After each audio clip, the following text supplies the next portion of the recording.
thấy chớn à.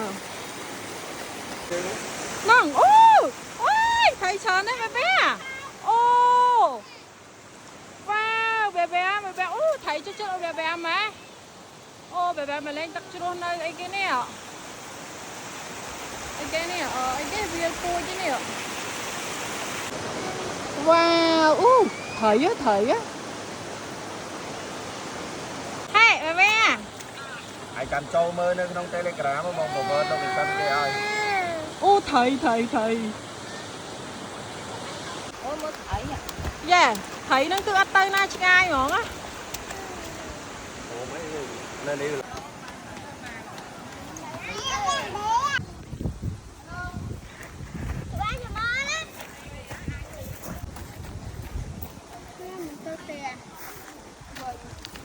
Tôi tên nào vậy?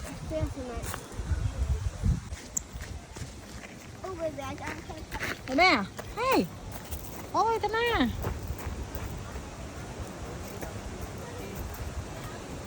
Ây da.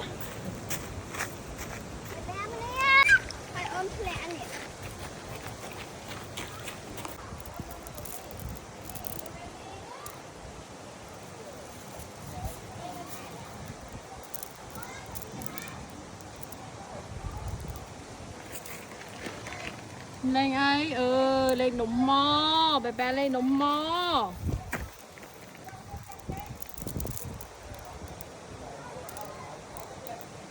Hey, thưa ai nào? Bé lên đống mò hay no?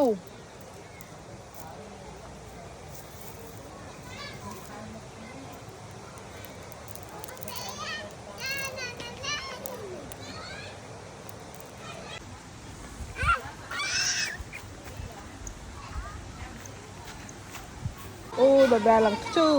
Ôi bé lôi mà, bé ơi. Ồ.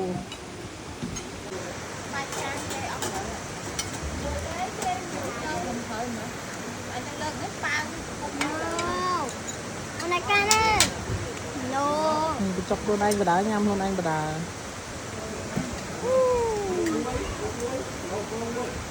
Cái thử.